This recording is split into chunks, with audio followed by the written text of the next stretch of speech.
Bismillahirrahmanirrahim.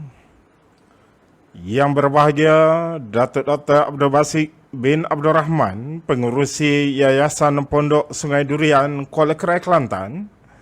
Yang amat berusaha Puan Rahayu binti Ahmad, Pengarah Agensi Anti Dadah Kebangsaan Negeri Kelantan. Yang Mulia Tengku Aminuddin bin Tengku Yusof, Timbalan PPD Sektor Perancangan yang menjalankan tugas Pegawai Pendidikan Daerah Kuala Krai. Yang berusaha Puan Siti Salma binti Musa, Ketua Pegawai AEDK Daerah Kuala Krai. Barisan pegawai dan staf AEDK Negeri Kelantan dan daerah-daerah seluruh Negeri Kelantan. Barisan Jawatankuasa Skuad Anti Dadah Daerah Kuala Krai. Seterusnya tuan-tuan, puan-puan yang dikasihi dan dirahmati Allah sekalian. Assalamualaikum warahmatullahi wabarakatuh dan salam Maulidur Rasul. Alhamdulillah, syukur kita kehadrat Allah SWT dengan izin dan limpah kurnianya dapat kita meneruskan maraton motivasi kita yang ke-9 bersama dengan yang berbahagia Datuk Dr. Abdul Basit bin Abdul Rahman, Pengerusi Yayasan Pondok Sungai Durian, Kuala Krai, Kelantan, pada malam ini yang akan membicarakan tentang keluarga sakinah. Tuan-tuan, puan-puan, panel kita pada malam ini sebenarnya tidak perlu lagi diperkenalkan kerana beliau adalah merupakan tuan guru yang begitu tersohor bukan sahaja di negeri Kelantan, bahkan sehingga ke Nusantara. Jadi walau bagaimanapun orang kata tak kenal maka tak cinta, suka saya perkenalkan sedikit biodata tentang yang berbahagia Datuk Doktor pada malam ini, yang mana Tuan Guru Datuk Dr. Abdul Basit bin Abdul Rahman atau sering menggunakan nama panelnya Abu Anas Madani, merupakan seorang agamawan dan ahli akademik di Malaysia ini, dan beliau adalah merupakan pengerusi Yayasan Pondok Sungai Durian. Jadi yang berbahagia Datuk mendapat pendidikan awal di Madrasah Muhammadiyah Pondok Sungai Durian, kemudian menyambung pengajian di Universiti Islam Madinah dalam bidang syariah, mendapat ijazah sarjana muda, kemudian seterusnya sarjana syariah dan seterusnya doktor falsafah pada tahun 2005 daripada Universiti Islam Madinah. Tuan-tuan, puan-puan, pastinya yang berbahagia Datuk juga sekarang ini bertugas selaku pensyarah di Jabatan Syariah Kolej Islam Antarabangsa Sultan Ismail Petra, dan terlalu banyak jawatan-jawatan yang disandang oleh yang berbahagia Datuk. Yang berbahagia Datuk juga banyak menulis buku-buku berkaitan dengan dakwah, berkaitan dengan motivasi Islam maupun sejarah Islam. Jadi pada malam ini, tuan-tuan, puan-puan, kita cukup berbangga kerana dalam kesibukan yang berbahagia Datuk Doktor, jadi yang berbahagia Datuk sudi untuk bersama dengan kita dalam program maraton motivasi yang akan membicarakan tentang keluarga sakinah ini. Dan seperti biasa, saya bukan berkesorangan selaku moderator. Jadi bersama saya adalah merupakan Sir Faris. Jadi Sir Faris, bagaimana anda melihat tentang tajuk pada malam ini yang akan dibicarakan oleh ahli panel kita, iaitu tentang keluarga sakinah? Okay, bismillahirrahmanirrahim. Assalamualaikum warahmatullahi wabarakatuh. Terima kasih kepada Abang Roy, kakanda saya, merupakan juga pengerusi skuad anti dadah daerah Kuala Krai. Yang saya lihat bersama kita juga untuk maklum Abang Roy dan juga para penonton, pengarah juga bersama kita dengan panggilan ini Ahmad Rahayu. Sifu kita Cikgu Tukar Abdullah pun ada. Okay. Kita ada Syawar Rosidi, kita ada Emma, kita ada Cik Zaitun, dan Alhamdulillah baru permulaan dia kita dah dapat 42 orang view, dan insyaAllah view ini akan terus meningkat. Untuk program malam ini, Abang Roy, ramai sebenarnya yang tertanya-tanya kenapa kita postpone, tangguh sehingga hari ini barulah kita masuk siri ke-9. Jadi antara jarak siri ke-8 ke-9 itu terlalu lama. Terlalu lama. Tapi saya rasa penantian penonton kita amat berbaloi dan rasanya kita cukup-cukup bertuah lah. Kerana malam ini kita dapat seorang tokoh ilmuwan yang bukan sahaja terkenal di Kuala Krai, bukan sahaja terkenal di negeri Kelantan, bukan sekadar terkenal di negara kita, malahan ini ilmuwan Nusantara.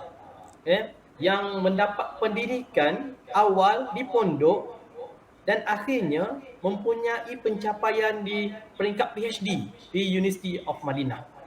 Alhamdulillah, yang bersama dengan kita pada malam ini bukan biasa-biasa. Jadi untuk tajuk malam ini juga saya rasa dah menjadi siri yang kemuncak. Siri kemuncak itu berkaitan dengan keluarga bahagia. Siapa yang tak nak keluarga bahagia? Semua nak keluarga bahagia. Kenapa ada AEDK? Sebab nak wujudkan keluarga yang bahagia. Ada keluarga bahagia, insya-Allah, negara bangsa kita juga turut terjaga dan juga umat kita turut terjaga. Saya tak nak mengulas panjang, sebab saya rasa, saya yakin pasti bahawasanya penonton kita menanti-nanti kehadiran panel kita yang terlalu istimewa pada malam ini. Saya rasa teruja sangat, sebabnya kita faham Datuk Dr. Abdul Basit ni bukannya ada masa sangat, tapi kita ni kena ingat penganjuran ini adalah penganjuran peringkat daerah. Daerah Kuala Krai, skop yang tidak ada daerah Kuala Krai, peringkat daerah. Kalau kira selayaknya peringkat kebangsaan panggil Datuk ni, tapi Datuk sudi, walaupun kita peringkat daerah, Datuk sudi turut bersama kita pada malam ini. Jadi alhamdulillah. Inilah contoh ulama yang kita nanti-nantikan. Jadi saya rasa tak saya lama dah, tak saya panjang dah. Kita terus panggil ke ada apa-apa lagi sikit lagi? Ya, tak ada apa-apa dah. Cuma begitulah program ini mendapat sokongan daripada semua pihak. Sekali lagi terutama terima kasih saya ucapkan kepada pengarah AEDK yang turut bersama dengan kita dalam live pada malam ini, seperti mana dia komen tu, keluarga sakinah mawaddah warahmah. Jadi sempena bulan Maulud ni, jadi tanpa melengahkan masa lagi, silakan Safaris untuk kita tampilkan yang berbahagia Datuk Dr. Abdul Basit bin Abdul Rahman, pengurus Yayasan Pondok Sungai Durian. Assalamualaikum yang berbahagia Datuk. Waalaikumsalam warahmatullahi wabarakatuh. Alhamdulillah, sihat Datuk. Alhamdulillah. Ya, terima kasih kerana sudi bersama dengan kita Datuk. Kita faham Datuk dalam keadaan kesibukan. Maghrib tadi pun, lepas maghrib saya lihat Datuk pun ada kuliah secara live juga dalam era online ni. Jadi terima kasih sekali lagi Datuk bersama dengan kita. Jadi Sir Faris, mungkin ada lontaran pertama pembuka bicara kita pada malam ini. Kita tak nak buang masa lagi, kita rasa terus dengan soalan. Tapi kita minta juga para penonton kita untuk terus share, boleh komen, boleh lontarkan idea sekiranya ada untuk kita bincangkan bersama pada malam ini. Jadi kita berkongsi idea pada malam ini, insya-Allah. Jadi saya nak tanya Datuk satu soalan lah. Kenapa pentingnya keluarga bahagia? Kenapa pentingnya keluarga bahagia ni Datuk? Jadi silakan Datuk. Okey, soalan itu dulu sebelum kita pergi terus dengan soalan-soalan lain. Baiklah, bismillahirrahmanirrahim. Alhamdulillah wassalatu wassalamu ala Rasulillah nabiyyina Muhammad wa ala alihi wa sahbihi wa man walah. Amma ba'du. Yang dihormati saudara Sir Faris dan juga Mr. Roy selaku dua pengacara kita malam ni, ada kelainan sedikitlah, dan juga pengarah AEDK Kuala Krai dan semua pengarah warga AEDK kerjanya. Negeri Kelantan ada. Pengarah Negeri Kelantan. Negeri Kelantan. Dan semua warga kerjanya dan semua mereka yang terlibat, pejabat pendidikan daerah Kuala Krai, Yayasan Pondok Sungai Durian, sekuat entidadah, muslimin dan muslimat yang ada bersama dengan kita ini. Assalamualaikum warahmatullahi wabarakatuh. Waalaikumsalam warahmatullahi warahmatullahi wabarakatuh. Alhamdulillah, kita panjatkan kesyukuran pada Allah Azza wa Jalla kerana dengan limpah kurnia Allah kita dapat meneruskan pengajian kita, meneruskan perbincangan kita pada kali ini, iaitulah dengan tajuk keluarga sakinah. Jadi soalan yang ditanya tadi, kenapa pentingnya keluarga sakinah? Sebab tuan-tuan dan puan-puan, kita hidup atas dunia ni tak ada keseorangan. Dia tak boleh duduk sorang. Bahasa Kelantan kata tak boleh duduk sorang. Saya harap Faris boleh catatlah beberapa perkataan saya yang Kelantan tulis tu, nanti bagi glossary lah pani kepada pelakon jemaah. Mungkin kita punya penonton ni daripada seluruh Malaysia. Jadi kita bagi dia punya makna.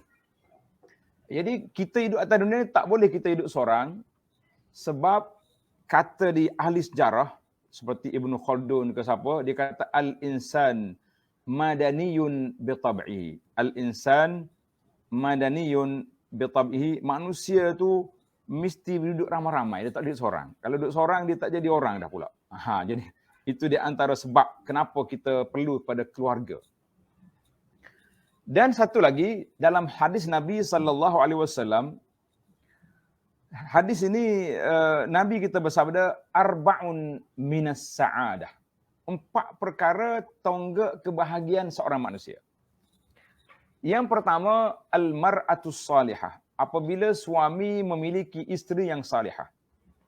Sudah pasti apabila isteri itu salihah, rumah tangga dia bahagia.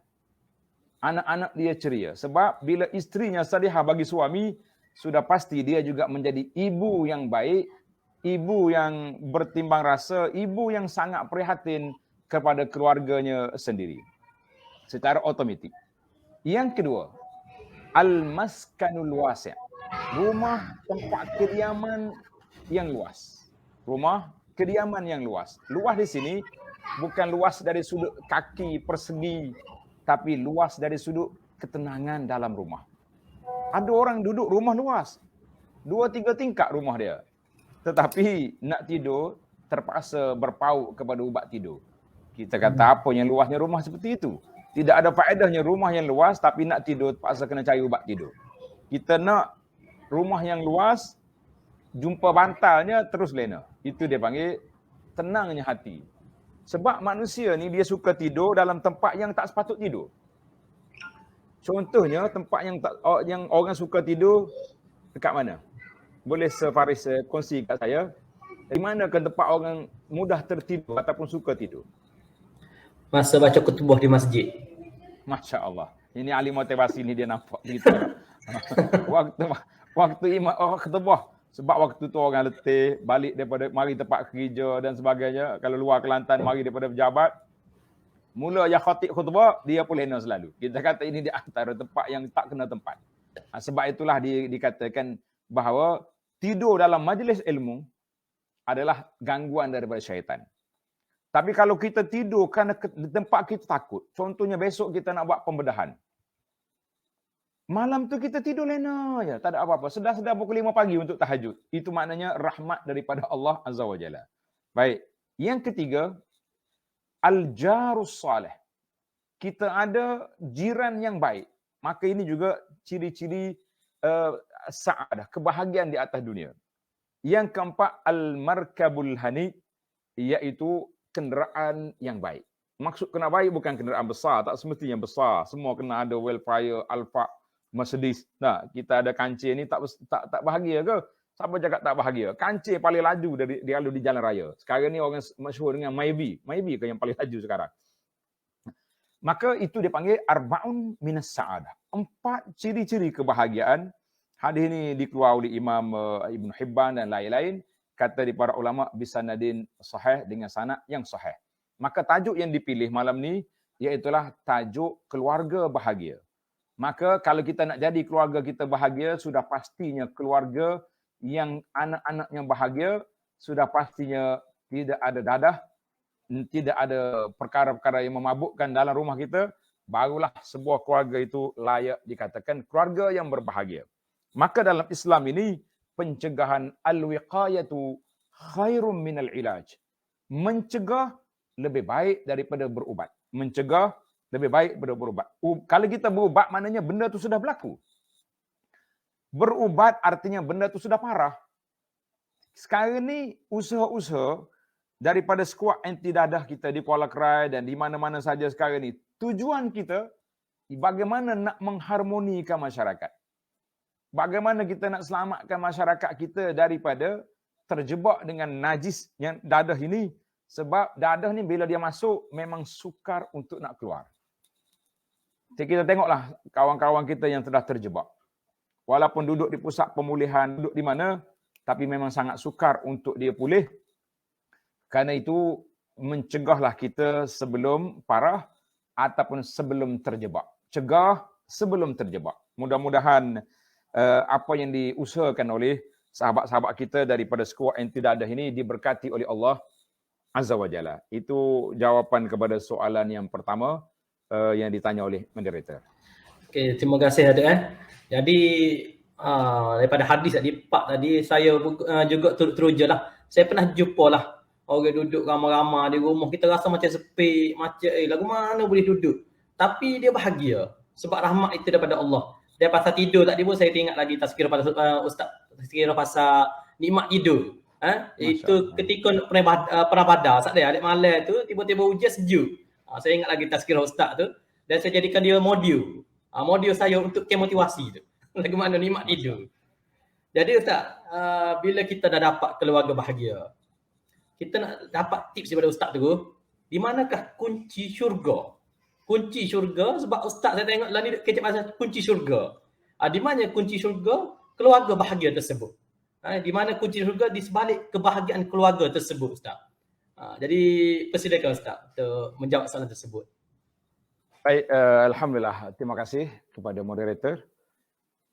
Bila kita kata sebuah keluarga bahagia, ataupun disebut dengan nama al-usrah as-sakinah, keluarga yang tenang, yang aman, yang damai, kunci duduk di mana? Jawabnya kunci mesti duduk di orang yang bertanggungjawab kepada keluarga. Orang yang paling bertanggungjawab kepada keluarga siapa? Jawabnya bapa, ibu, kalau masih ada. Kalau sudah tidak ada lagi, maka dia berpindah kepada wali. Kita dalam bahasa fiqh ni, Sir Faris, wali itu bukan maksud wali, Tok Wali macam kita faham tu. Setengah orang ni bila kata wali kak, jadi wali pakai tasbih besar, pakai jubah cari, itu bukan. Wali ni maksudnya orang yang bertanggungjawab dengan orang di bawah tanggungjawab dia. Itu nama dia wali. Jadi kita kena faham lah, wali ni siapa? Macam dia panggil awliya umur. Bapa, datuk, nenek, pak saudara, itu dipanggil wali. Maka kunci kebahagiaan, nak bawa anak-anak ni kepada pintu kebahagiaan, bermula daripada mana? Bermula dari bapa.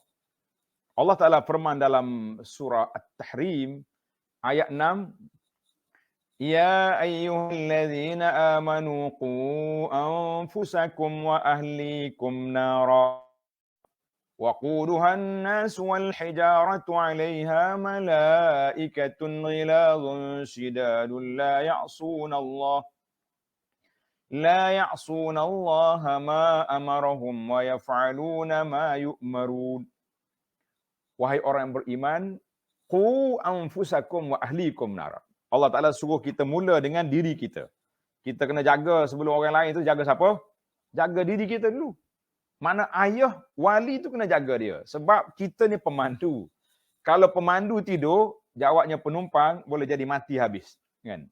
Pemandu kapal terbang ke, pemandu kereta, pemandu bas. Kalau mata dia pemandu tidur. Maknanya, kalaulah bapa tu tidak mula dengan diri dia, bagaimana anak-anak nak ikut siapa? Anak-anak nak ikut siapa? Sudah pasti, kita kena baikkan diri kita, barulah kita boleh cakap tentang orang lain. Ni kadang-kadang kita ni nak suruh anak jadi baik. Tapi nak suruh marah dengan anak isap rokok. Tapi bila rokok tak ada, dia hambat anak dia pula pergi beli rokok. Pergi beli rokok aku. Jadi budak ni takkanlah dia beli saja. Mula hari minggu pertama dia beli, minggu kedua dia beli, minggu tiga dia nak cuba juga. Kita kena ingat. Percubaan-percubaan ini akan merusakkan keluarga kita. Kemudian Allah SWT perintahkan wa ahlikum. Jagalah diri kamu dan jagalah keluarga kamu daripada mana? Daripada api neraka. Sebab apa? Panjanglah ayat Quran, tuan-tuan tengok dalam surah At-Tahrim. Dalam surah At-Tahrim, ayat yang ke-6, Allah SWT ceritakan kepada kita tentang tanggungjawab. Maka di situlah kita nampak punca kerusakan. Tak sampai kepada destinasi kita nak pergi, mari daripada mana? Mari daripada apabila pemegang kunci kebahagiaan dalam rumah tangga. Daripada dunia ini, insya-Allah kita mengharapkan kita boleh sampai ke syurga nanti, iaitulah bapa yang ada di dalam rumah itu sendiri. Ataupun wali amri yang menjaga kanak-kanak itu apabila bapaknya sudah tidak ada. Maka bila kita tengok peranan ini tidak ditanggungjawabkan, kerja ini tidak diambil peduli, ataupun orang panggil tak cakna dalam bahasa kita sekarang, maka disitulah timbulnya kepincangan. Ana banyak kali juga dengan sahabat-sahabat kita bahagian motivasi. Mungkin saudara Paris boleh kongsikan nanti. Bila pelajar-pelajar ini melanggar disiplin di sekolah. Bila langgar disiplin, orang pergi tanya dia, kenapa awak tak solat? Kenapa budak-budak ni senyumnya? Dia kata, kenapa tanya saya? Habis nak tanya siapa? Dia tanya ayah saya lah dulu, kenapa dia tak solat? Masya Allah, tabarakallah. Budak ni boleh cabar kita. Dia kata, jangan tanya saya. Pergi tanya ayah saya ni, dia solat ke tidak? Inilah kita kata, inilah di antara bahayanya apabila orang yang nombor satu, orang yang pertama itu tidak menjadi orang yang bertanggungjawab pada keluarga dia, maka barulah kita nampak kunci syurga di sebalik kebahagiaan sesebuah keluarga itu di mana duduk di tanggungjawab ibu bapa. Mendidik anak-anak, sebab Nabi SAW sebut dalam hadis yang sahih, Nabi kata apa? Kullu mauludin yuladu alal fitrah. Setiap orang, anak-anak itu dilahirkan di atas landasan fitrah, maknanya bersih, suci kelahirannya. Tetapi ibu bapa dialah yang menjadikan, sama ada dia Yahudi atau Nasara. Maksudnya corak hidupan budak ni akan dicaturkan oleh siapa? Dicaturkan oleh bapa dia sendiri. Maka itulah yang kita bimbang hari ini. Takut kita tidak bertanggungjawab dengan keluarga kita, yang menyebabkan semuanya akan terjadi perkara-perkara yang tidak diingini kepada kita pada hari akhirat nanti, wal'iyazubillah. Baiklah, itu Faris, kita break setakat dulu kerana kita nak beri laluan. Mungkin banyak lagi soalan-soalan yang akan datang nanti, insya-Allah. Ustaz, sebelum saya pas kepada Mr. Abang Roy kita ni, kepada soalan seterusnya, saya tertarik juga lah sebab saya tengok komen sini. Ramailah berminat nak dengar bahawasanya bapa ini adalah ketua keluarga dan segala tanggungjawab. Seumpamanya segala tanggungjawab di rumah ni bapa kena pikul. Jadi saya dengarlah ada ucapan tazkirah sebelum ni. Saya rasa bergema sikit. Tazkirah sebelum ni ada kata, walaupun bapa ini adalah ketua keluarga, tapi kebanyakan anak-anak ni dia ikut cara mak dia. Antara hujah dia kata, Nabi Nuh naik bahtera dan anak dia tak naik bahtera sebab mak dia tak naik bahtera. Nabi Musa sebab mak dia baik, maka dia jadi seorang yang baik. Ada gitu. Macam mana Ustaz? Saya pun tak pandai juga nak tanya Ustaz lagu mana. Sebab biasalah mak akan lepas kepada ayah akan lepas pada mak. Jadi apa komen Ustaz? Baik, bagi anak ini satu komen yang tidak adil. Anak ikut gaya mak. Kita kata semua budak-budak ni dia akan ikut gaya masing-masing. Ada ikut mak dan ada yang ikut bapa. Dia kita tengoklah siapa yang mendidik. Siapa yang kacau dia. Barulah kita tahu, oh dia ni ikut siapa sebenarnya. Maka kita kena kata, kita tak boleh nak menyalahkan mak seperti apa yang dikata oleh siapa tadi? Isteri Nabi Nuh. Anak kita kena ingat, yang tak naik tu seorang je. Ada ulama tafsir kata nama Kan'an, ada kata nama lain. Tapi yang lain-lain itu semua duduk atas bahtera belaka. Tak boleh kita kata, oh sebab mak dia lah macam ni, anak dia tak naik.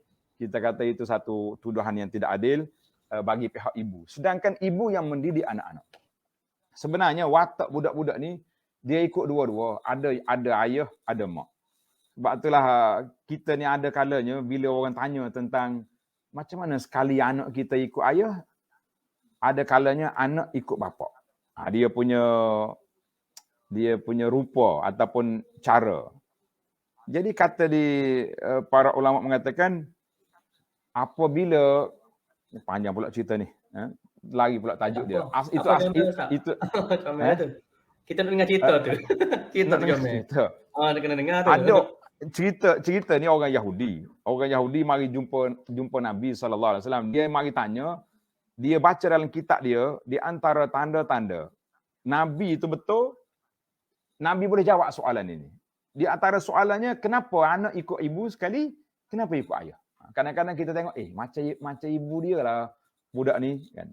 Kadang-kadang macam abah dia punya rupa, dia punya perwatakan, dia punya ni. Maka Nabi kita salah dapat wahyu daripada Allah Azza wa Jalla, maka Nabi kita jawab, iza ala ma'ur rajuli, apabila ayahnya sudah dulu, maka anak ikut ayah. Bila mak dia sudah dulu, anak ikut mak. Jadi sebab itulah saya kadang-kadang anak bergurau, anak kata tuan-tuan nak tahu siapa dia hebat, balik tengok rupa anak kat rumah, ikut siapa? Ayah ke ikut mak? Jadi kita kata itu dari sudut perwatakan. Jadi kita tak boleh. Yang pentingnya memanglah ibu duduk dengan anak-anak. Tapi zaman PKP ini duduk dua-dua. Wallahu alam, kita kata tak boleh nak kata nak tuduhan seperti itu satu benda yang tidak adil. Wallahu alam. Comel. Okey. Comel komen ustaz tu. Ya. Tertarik tu. Nanti kita kena buat kajian tu. Siapa sudah dulu tu. Jadi, ia berbagi Datuk. Kembali kepada keluarga sakinah yang mana dikatakan sebagai ketenteraman ini juga yang dikaitkan dengan keluarga sakinah. Ketenteraman ini milik Allah dan dia tidak akan dapat daripada sesiapa pun kecuali kita kalau nak tenteram kita kena kembali kepada pemilik, iaitu kembali kepada Allah SWT. Jadi bagaimana pandangan Ustaz? Bagaimana ibu bapa ni boleh menjamin kebahagiaan seseorang anak melalui kasih sayang? Konsep kasih sayang tu tapi berpandukan Al-Quran dan As-Sunnah. Jadi minta pandangan Datuk tentang perkara ni. Terima kasih kepada saudara Roy. Kasih sayang daripada anak-anak. Kita sebagai bapa di antara perkara yang memang menjadi suatu tanggungjawab kita selain daripada kita beri makan, minum, itu dari sudut fizikalnya memanglah kena ada. Makan kena ada, minum kena ada, pakaian kena ada. Tapi lebih daripada itu lagi, iaitulah kasih sayang. Sebab dalam bahasa Arab, saya baca dalam buku yang saya belajar lama-lama dulu, waktu di Madinah dulu, ada satu subjek yang kita belajar, dipanggil At-Tarbiyah Al-Islamiyah. Syekh kami ini selalu ulang, dia kata, Al-waladul ladzi la yashba' min labani ummihi yutannish. Anak yang tak kenyang daripada susu mak dia, ni yang mudah lompat. Jadi bila kita tengok anak kita ni kenapa kuat sangat lompat ni? Nakal lah kita kata lompat ni nakal. Di antara puncanya ada sebab tak cukup kasih sayang, tak cukup susu. Dah 2 minggu melahirkan anak, sudah diswastakan anak dia.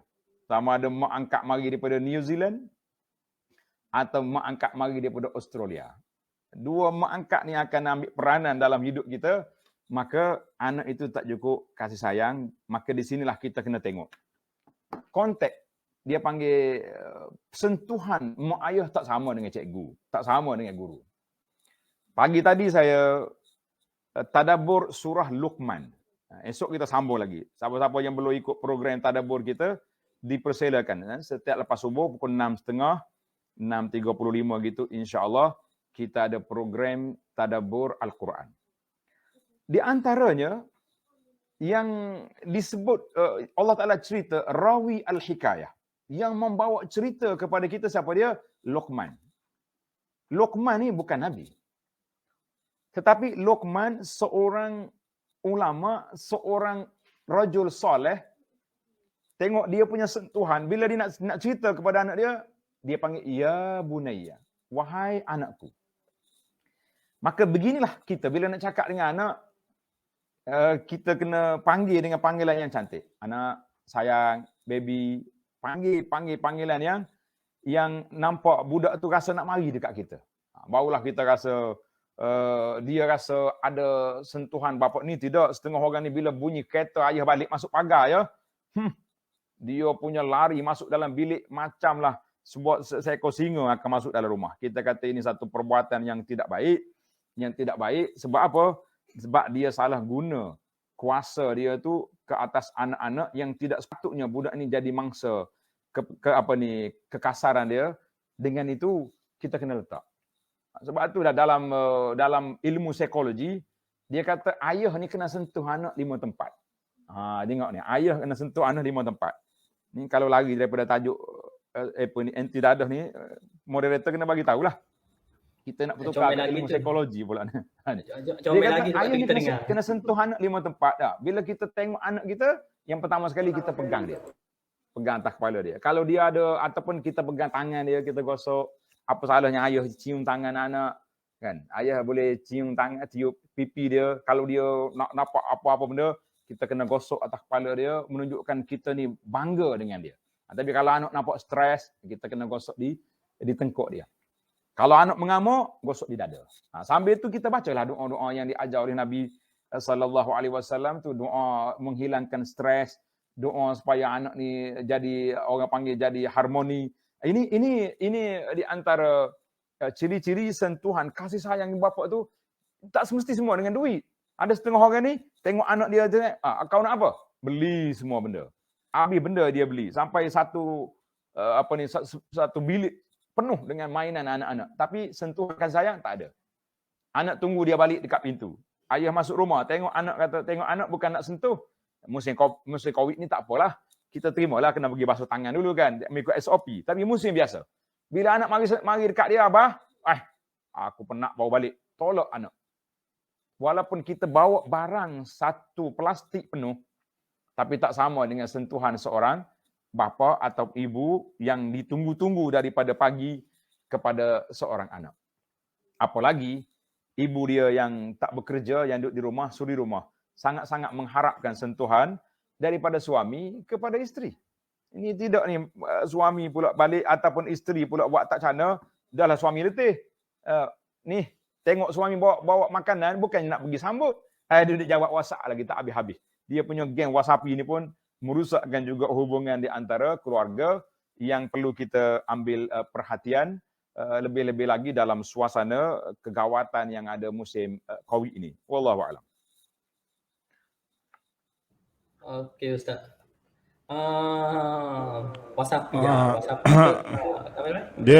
dia memang dah ni Ustaz, daripada kajian memang mengatakan bahawa antara banyak faktor, antara faktor utama ramai remaja-remaja kita terlibat dengan penyalahgunaan dadah adalah kerana berlakunya konflik dalam keluarga ni. Sebab tu kemuncak maraton motivasi kita ni, kita bicarakan tentang keluarga sakinah. Jadi memang bertepatan apa yang Datuk sampaikan pada malam ini, bagaimana kita kemah dulu keluarga tu, insya-Allah ia akan membawa kepada benda-benda lain. Jadi sebelum kita pergi ke soalan seterusnya, ada soalan daripada ni sifu saya juga ni yang berbahagia Datuk, daripada Cikgu Tengku Abdullah. Cikgu Tengku Abdullah ni pegawai SIP Plus di Pejabat Pendidikan Daerah. Dia kata soalan dia, di zaman ini muncul satu kelompok pemikiran ibu bapa yang memberikan kebebasan kepada anak-anak dia untuk memilih apa yang anak-anak suka. Ada sampai yang memberikan kebebasan berlebihan kepada soal cara hidup dan pengamalan agama. Jadi apa pandangan yang berbahagia Datuk tentang perkara ini? kita kata kita nak memberi pilihan kepada anak-anak ni tidaklah sebebas itu. Sebab itulah disebut dalam Islam, dalam kaedah pendidikan Islam, mengatakan anak-anak itu adalah merupakan amanah Allah kepada setiap insan yang bergelar bapa. Sebab itulah kita ada, Allah Ta'ala sebut ayat yang saya baca di awal tadi, qu anfusakum. Jaga diri kamu. Manakala kata, bebaslah nak buat apa, kita tak boleh buat macam tu. Kita bela kambing pun kita tak boleh bagi kebebasan kepada kambing. Kan? Macam mana nak bagi kebebasan kepada kambing? Kalau tidak dia masuk dalam pagar orang, masuk dalam rumah orang. Hari ini kalau kita nak katalah satu pendidikan cara barat ke cara apa, lah kita mengatakan pendidikan cara Islam, dia ada garis panduan. Mana yang boleh, mana yang tidak diboleh. Mana yang dibenarkan oleh Islam, mana yang tidak dibenarkan oleh Islam. Baru ni timbul isu guru tak boleh rotan murid. Ana diberi peluang untuk bentang satu kertas yang dianjur oleh pihak kerajaan Terengganu, peringkat negeri. Kita bercakap tentang rotan dalam Islam itu sendiri. Sebab apa? Sebab kadang-kadang manusia ni dia mudah terbabas. Dia mudah tersasar. Sekali dia diajak oleh kawan dia akan lompat sana sini. Sebab itulah adanya peranan ibu bapa. Di sekolah kita ada peranan yang guru disiplin yang sentiasa memantau keadaan anak-anak. Sebab kalau kita pilih dia nak buat apa saja, tak boleh. Kerana itu nama dia ilmu tarbiyah ataupun ilmu pendidikan. Maka pendidikan kita ni kita mesti sekat. Tak boleh. Dalam Islam ni dia ada hukum hudud, hukum apa tu? Dia panggil jawabir wa zawajir. Satu dia panggil jawabir, maknanya sekaligus dia akan menghapuskan kesilapan yang lepas, dan zawajir menyekat untuk perbuatan yang akan datang. Maka tidak ada kebebasan mutlak dalam Islam. Kita boleh beri bebas, anak-anak kita memilih, tapi kebebasan itu mesti terhad di bawah skop yang dibenarkan oleh syarak. Setakat itu kita boleh pergi. Contohnya anak kita minat nak belajar apa di sekolah. Saya minat sains. Anak yang kedua minat matematik. Anak yang ketiga, kita kata itu kita boleh pilihan. Tapi kalau kita sebagai seorang Islam, dia kata saya minat ilmu-ilmu yang tidak dibenarkan oleh syarak, maka tidak ada hak untuk kita mengatakan ini hak kebebasan. Human right itu dia cakap je tu. Orang Kelantan kata buah ya semua human right. Sebenarnya tak ada human right pun. Human right itu kalau betul alik dia. Kalau kena dengan selera dia, timbullah human right. Tapi kalau tak kena dengan selera dia, tak ada pun human right. Yang adanya right lain yang ada wallahu alam. Maka kita mengatakan fenomena memberi kebebasan kepada semutlak pada anak-anak adalah satu perkara yang tidak baik. Tetapi bermesyuarat dengan anak-anak dalam kehendak mereka nak kepada ilmu yang mana kita kata itu satu kebaikan. Sebab apa? Tidak boleh. Tidak ada dalam Islam ni kita beri kebebasan mutlak kalaulah ianya tidak mengikut selaras dengan apa yang dituntutkan oleh syarak. Wallahu a'lam. Okey, terima kasih Datuk di atas pencerahan itu. Jadi pemilihan Datuk Dr. Abdul Basit pada malam ini bukan dipilih saja-saja. Tapi kita pilih Datuk sebab kita tahu Datuk merupakan anak kepada salah seorang Tok Guru yang masyhur, iaitu Tok Guru Haji Abdul Rahman lah. Pengasas Pondok Sengadoya. Lepas tu Dr. Abdul Basit pun kita kenal, dan sekarang ini kita tahu pelapis-pelapis Datuk macam Anas, Anas, Asim semua tu, semua ni dekat dengan Al-Quran. Dan ikut macam cara contoh Datuk panggil mari. Datuk suruh Datuk email boleh. Jadi mudahnya Datuk memimpin anak-anak ini mengikut kehendak Islam. Jadi kita nak tahu tips lagu mana sebenarnya Datuk dapat membina legasi atau membina generasi yang kata Rabbani. Okey, silakan Datuk. Allah, kalau tanya soalan ni kita bukan sepayah lah nak jawab ni. Sebabnya kita nak didik anak bukan satu benda yang senang, yang mudah. Maka di situlah tanggungjawab kita semualah, bukan saya saja. Semua kita sebagai seorang bapa, beberapa senarai yang telah saya letak di bawah ni, anak-anak di skrin tu ada tuan-tuan yang boleh tengok. Anak-anak perlu dididik selaras dengan ajaran Islam yang dimodelkan. Kita jadi qudwah, contoh kepada Nabi SAW. Yang pertama sekali, Anak-anak perlu dididik dengan keimanan yang tinggi. Ana tengok di antara pendidikan awal. Ana sempat di waktu belajar di Madinah dulu, Allah Ta'ala rezekikan 4 orang anak. 2 orang sempat masuk sekolah di sana. Jadi waktu kita hantar anak kita ke sekolah rendah, bukan sekolah rendah, sekolah pra. Pra macam pasti sini tu. Budak-budak ni pergi berapa hari, tiba-tiba dia balik, dia baca doa. Dia baca hadis. Hadis yang Nabi kita SAW ajar kepada Ibnu Abbas, sepupu dia. Allah apa ni? Ya gulam, ihfazillaha yahfaz. Wahai anak, hendaklah kamu jaga hak Allah, Allah jaga kamu. Hadis ini satu hadis, tapi mengandungi kemantapan akidah yang begitu tinggi. Sampai peringkat, kalau kamu nak minta tolong, minta dengan Allah. Nak minta pertolongan dengan Allah. Nak minta apa ni, kalaulah seluruh dunia berkumpul nak beri manfaat pada kita, kamu tak akan boleh kecuali dengan izin Allah. Maka ini dipanggil kemantapan. Sebab itu di antara ciri-ciri keistimewaan pendidikan Islam yang perlu kita tekankan dalam jiwa anak-anak kita, iaitulah mengenali Allah Azza wa Jalla. Ulama salafus salih, dia kata kami diajar oleh tok nenek kami bukan 20 sifat, 3 ya sifat Allah. Yang pertama, Allah mendengar, Allah melihat, dan Allah mengetahui. 3 sifat cukup dah untuk menjadi benteng yang paling kukuh. Bila nak buat benda tak baik, Allah tengok, Allah melihat. Bila nak cakap benda tak baik, Allah mendengar. Bila nak buat benda yang tak baik, di mana saja, ada orang, tak ada orang, Allah mengetahui. Jadi 3 sifat ini, kalau dipasak dalam jiwa anak-anak, inilah dasar pendidikan kita, maka ketika itu mereka tak akan, insya Allah, kita kata mereka tak akan lari daripada landasan yang baik, sebab inilah yang dipasakkan dalam jiwa anak-anak. Yang kita bimbang hari ini, mak ibu bapa bukannya pasak ni, dia duk pasak hatu, berapa lagi, tempat gelak tu, hatu, akhir sekali, anak pun duk mikir, hari-hari aku duk mikir ke hatu. Lagu mana rupa hatu? Sekali dia tengok mak keluar rumah tak tutup aurat, rambut berjebak, dia kata berlagu ni kali hatu ni. Mak dia pula pening, kacau budak ni kata. Baik. Yang kedua, ilmu akhirat dan dunia mesti mencukupi. Tak boleh kita ajar akhirat saja, ilmu dunia tak tahu apa. Kita kata tak boleh. Sekarang ni kita hidup atas lebih-lebih dunia yang canggih ni. Dunia yang penuh dengan teknologi yang sangat-sangat mencabar. Kalau kita budak-budak ni tak tahu apa, ini yang banyak terjebak. Sekarang ni bila kita beri kepada mereka gadget, kita kena pantau, tak boleh beri saja. Ini gadget ni untuk mencari maklumat, untuk mencari ilmu, bukan untuk main games daripada 24 jam, pagi sampai gelap, gelap sampai cerah.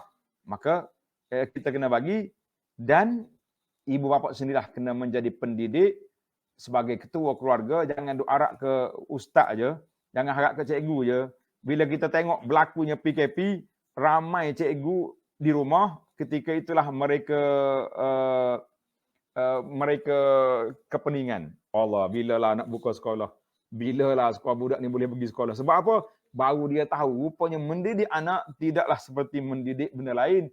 Bukan main susah kan? Ada mak yang stres, ada yang kemurungan, ada masuk hospital jiwa. Na'udzubillah, ada peringkat yang terjun bangunan. Ataupun dia panggil bunuh diri, sudah berlaku. Sebab apa? Sebab baru kita tahu mendidik anak-anak satu tanggungjawab. Kalau kita rasa itu bukan tanggungjawab kita, maka kita akan stres sebagaimana yang berlaku kepada sebahagian manusia. Wallahu a'lam. Okey, terima kasih Datuk. Jadi sebelum saya pas soalan ini kepada penonton kita yang akan live bersama kita Datuk pada malam ini, satu soalan iaitu berkaitan dengan ada mak ayah ni sebenarnya dia nak anak jadi baik, tapi dari segi didikan dia yang diterima oleh ayah mak ayah dia dulu, Datuk Perez, maksud mak ayah dia dulu tidak mendidik dia dengan didikan agama, tapi dia ni nak anak dia mendapat didikan agama. Contohnya suruh ngaji Quran, tapi dia tak pandai baca Quran. Lagu mana nasihat Datuk? Nasihat. Okey. Sedikit nasihat sebelum kita pas pada soalan lain. Ini satu kesedaran yang baik. Manusia kadang-kadang dia berubah di tengah jalan. Dia berubah tengah jalan, dia nak U-turn balik, nak jadi orang baca Quran semula, memang agak sukar. Tetapi tunjuk ada keinginan bahawa ayah, mak memang nak belajar Quran. Tapi suasana yang ada hari ni tidak begitu menggalakkan. Sebab apa tak menggalakkan? Sebab kita guru Quran tak ada, apa tak ada. Maka ketika itulah kita beri anak-anak kita ni pergi belajar agama, belajar Quran supaya mereka juga boleh balik menjadi guru kepada ibu bapa itu sendiri. Kita kata alhamdulillah, berapa ramai budak-budak yang balik daripada sekolah, dia pula ajar mak dia. Macam mak, ini buku fardu ain, mak baca ni. Kita kata akhir kali mak dia study dengan anak dan alhamdulillah lama-lama dia jadi orang yang pandai. Ana jaga orang tua ramai. Ini bukan rahsia sikitlah, bukan rahsia, cerita sikit. Bila makcik-makcik ni mari, kita akan interview. Darjah berapa kelas fardu ain boleh kita masuk? Macam-macam lah label, saya pun tak nak ceritalah. Bila kita tanya dia, makcik, kenapa sampai rendah sangat ni Quran ni, muqaddam pun tak apa nak lepas ni? Dia kata, maaflah ustaz, saya dulu duk sibuk dengan beranak ya. Lepas beranak kecil pula. Jadi anak dia tak pernah besar. Alhamdulillah Allah panjangkan umur saya. Sekarang ni anak-anak semua sudah besar. Ada yang kerja, ada yang masuk universiti, ada yang kerja sendiri, masuk swasta, macam-macam. Inilah peluang saya mari duduk di pondok ni kerana nak cover balik, nak qada semula kehidupan kita yang tertinggal di zaman dahulu. Kita kata, anak katalah, zaman makcik-makcik kita ni betul lah. Kalau dia kata tak pandai baca Quran, jangan diasap. Mereka tak ada alat masa tu. Tapi zaman kita hari ni, kita mempunyai alat yang cukup. Beli Quran, sekali dengan pen ada. Pen baca Quran. Itu saya kata kalau pen boleh baca Quran, kita sebagai seorang Islam tak boleh baca Quran, ni satu benda kes yang berat juga ni. Pen boleh baca Quran, kita tak baca Quran. Kita kata ini satu kes yang agak berat, janggal. Maka kita kena usahalah. Jangan malu dengan anak. Biarlah mak dulu tak ada belajar. Sebab tu mak hantar kau belajar. Mari ajar aku. Ajar ayah. Ajar ibu.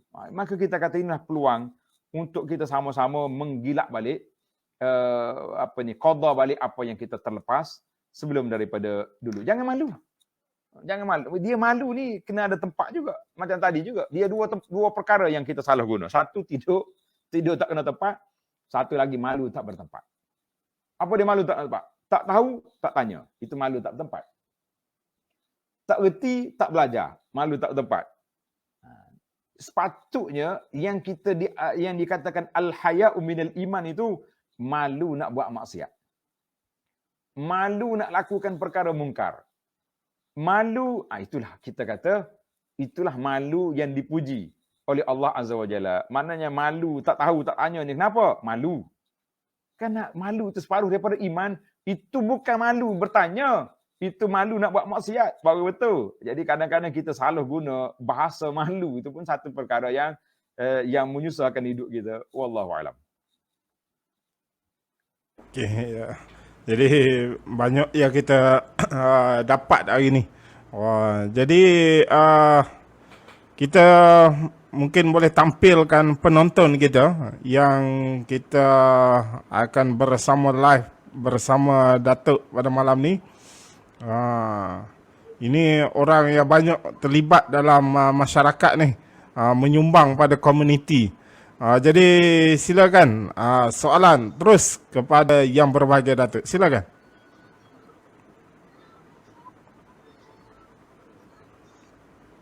Fadhal. Silakan Ayah.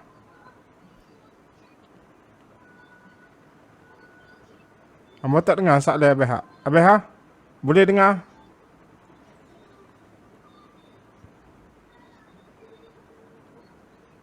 Boleh dengar Abah?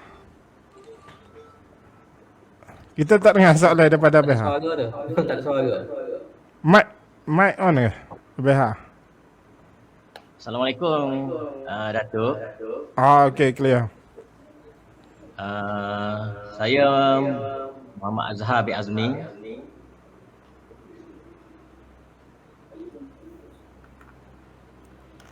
Salah Abah. Hang dah. lain buana ke?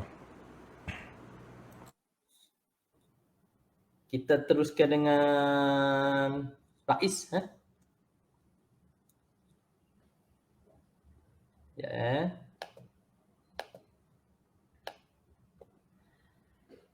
Rais, boleh Rais? Assalamualaikum. Boleh dengar saya ke? Oh, jelas. Jelas, Ada. alhamdulillah. Assalamualaikum warahmatullahi wabarakatuh. Yang berbahagia Datuk. Sebelum saya mengajukan soalan saya kepada Datuk, ingin saya memperkenalkan diri saya dululah. Nama saya Ahmad Rais bin Izzuddin, pelajar daripada Politeknik Kota Baru, jurusan Diploma Kejuruteraan Awam. Jadi soalan saya pada malam ini kepada yang berbahagia Datuk lah, berkaitan dengan tajuk kita pada malam ini, iaitu keluarga sakinah. Sedikit komen daripada Datuk berkaitan dengan remaja di zaman sekarang, di mana kita dapat melihat anak muda ataupun remaja maupun dewasa apabila bercakap ataupun berkomunikasi dengan ibu bapa, namun leka dengan handphone, dengan telefon ataupun teknologi yang ada pada masa kini. Jadi komen Datuk lah macam mana cara nak atasi perkara ini yang kita anggap sebagai satu cabaran dalam melahirkan keluarga sakinah di zaman teknologi pada masa kini. Okay, terima kasih Datuk. Baik, terima kasih kepada saudara Rais. Memang cabaran di zaman kita tak sama dengan cabaran orang dulu, kan? Cabaran orang dulu dia main selambuk, main cokok, itu zaman orang dulu, zaman cabaran orang zaman dulu. Tapi zaman cabaran zaman kita ini dia main benda lain. Iaitulah dulu betul-betul mak kena pergi cari anak orang balik. Ni mak kena tarik anak keluar daripada rumah supaya pergi main. Itu sudah terbalik orang panggil dah. Terbaliklah kita. Maka komunikasi ni kita kena faham. Alat-alat gadget yang ada ni boleh dia panggil dalam bahasa Arab dipanggil silah zu haddain. Senjata yang ada dua mata. Kalau kita hirih kot ni boleh, hirih kot ni boleh. Nak guna cari ilmu, tengok kita guna malam ni untuk mencari ilmu, untuk berforum, untuk dapat maklumat, untuk live, nak mengaji ilmu, semuanya nak tafsir, nak apa, semua boleh. Tapi kalau salah guna, dia pergi kot ni. Maka menjadi tanggungjawab kita, tak boleh kuasa mutlak kita beri pada anak-anak. Bahkan ibu-ibu kena belajar. Bila beli alat gadget, sekarang ni semua mengaji PDPR. Tak bagi alat ni, tak sekolah lah anak kita kan. Paksa kena beri. Tapi kawalan kena ada. Yang pertama sekali, kita kena tengok aplikasi yang ada yang boleh menyekat kemasukan filem-filem, gambar-gambar yang jelek, yang tak baik, kita kena sekat. Kalau tidaknya masuk tu, nyanyi anak kita. Yang kedua, selepas anak main, kita kena tengok. Ni, tengok balik apa yang dia tengok. Adakah cerita baik, cerita tak baik, cerita karut, cerita lucah, cerita sihir. Ada bukan semua benda tak baik tu benda yang lucah saja. Ada benda-benda yang menyebabkan sihir. Boleh membawa pada syirik pada Allah Azza wa Jalla, itu lagi dahsyat. Jadi tanggungjawab kita para ibu bapa iaitulah memantau semua pergerakan anak-anak yang apa yang kita buat. Sebab tu sekarang ni sudah ada. Ibu bapa boleh kontrol. Dia bagi ke anak dia 1 jam je, lepas tu dia mati. Jadi alhamdulillah alatnya ada. Orang pembuat alat pun tahu bahaya, tapi dia bagi juga cara-cara bagaimana kita nak kontrol, nak kawal supaya anak kita tu terkawal. Wallahu a'lam. Okey, terima kasih Datuk dan terima kasih Rais di atas soalan tersebut. Jadi Datuk, kita ada soalan daripada Puan Pengarah kita sendiri, Puan Pengarah ADK Negeri Kelantan. Dia bertanyakan soalan, tugas mendidik anak sangat mencabar pada masa kini, terutama dalam pandemik COVID-19. Mencabar apabila terpaksa berdepan dengan teknologi gadget dan media sosial. Soalan kepada Datuk, boleh Datuk terangkan waktu mana ibu bapa nak guna pendekatan lembut atau berhemah dan waktu mana nak guna teknik keras? Jadi silakan Datuk. Jadi kita ni sebagaimana kata di ulama pendidikan, marah. Saya nukil kata-kata Imam Ghazali lah. Nak nukil yang paling menarik. Imam Ghazali kata apa? Marah pada tempat yang tak patut marah, itu nama orang bodoh. Berat kita. Nah, benda tak payah marah. Tegur je. Tapi kita pergi tengking dia, macamlah budak ni buat satu jenayah besar. Imam Ghazali kata tu orang bodoh lah gitu. Tak marah di tempat yang sepatut marah, itu orang penakut. Jadi kita ni antara dua dimensi. Faris? Sama ada kita penakut atau kita bodoh. Maka yang betulnya di tengah-tengah. Jadi kita kena tengoklah suasana. Waktu anak kita belajar, sebab itu zaman PDPR ini, lebih-lebih lagi anak-anak yang duduk di universiti. Kita kena minta dengan dia orang ni jadual waktu belajar. Ni tak tahu. Kenapa duk main komputer tu? Saya ada kelas ni, rupanya duk main game. Kena goreng semua kita. Jadi kita tahu anak ni waktu ni sekolah. Waktu petang ada fardu ain, ada kelas tambahan, ada kalau sekolah harap ni ada usrah, ada tamrin, macam-macam dah. Tamrin dia pagi sampai malam, malam sampai besok lagi. Jadi kita kena tahu jadual, barulah kita senang nak kontrol anak-anak kita. Kalau kita tak tahu, budak tu mengaji tu, hari cuti jemaah satu mengaji juga tu. Akhir sekali kitalah yang cerdik sebab kita tak tahu di manakah jadual pengajian anak-anak kita sehingga mereka boleh permain-mainkan kita mudah ya saja. Jadi banyaklah kita kena habis masa sebenarnya. Kadang-kadang ibu bapa merasai duduk dengan anak-anak itu buang masa. Tidak tuan-tuan. Sebab itu dalam hadis Nabi SAW mengatakan bahawa suapan makanan yang kita beri pada anak isteri itu sedekah sebenarnya. Mana kita duduk dekat anak kita duduk dia, layan dia, ambil masa dengan dia, sedekah. Bahkan Nabi SAW tak suka bercakap-cakap waktu malam. Lepas Isya dia suruh tidur awal sebab suruh bangun tahajud. Kata di para ulama, di antara waktu ini yang tidak dilarangnya, iaitulah suami bercakap dengan isteri. Dia boleh buat sampai pukul 12 malam. Masalah kita dengan isteri tak buat pula. Nak kecek 2-3 patah, nerah lalu. Pertama isteri silap buka tajuk pula. Dia tajuk ke dia? Bang, esok cuti bang. Marilah kita pergi kedai pergi supermarket ke, pergi nak beli ada offer tu di supermarket sekian-sekian. Nerah lalu. Tak ada 3 minit, paling-paling tengok, orang tua ni tidur dah. Kecek sore kita rupanya. Jadi itu dah dia ada masa. Kita guna masa itu sebab apa? Sebab waktu-waktu yang diperuntukkan mesti, ibu bapa mesti wajib memperuntukkan waktu untuk dia, untuk isteri, untuk anak-anak dan juga untuk kerja buat kita. Wallahu a'lam. Okey, terima kasih Datuk. Jadi dalam kata lain kena cakna jugalah. Jangan lepas. Jangan lepaskan begitu saja, kena cakna. Jadi kita dah ada sore lagi, kita ada BH kembali di sini. Tapi tengok Datuk sekat sikit tu. BH okey dengar? Dengar. Kita tengok Datuk ada sekat sikit tu. Sekejap saya nak kontak Datuk balik. Sekat sikit. Clear molek tu BH, nampak muka berseri molek tu. Cerah molek. Alhamdulillah.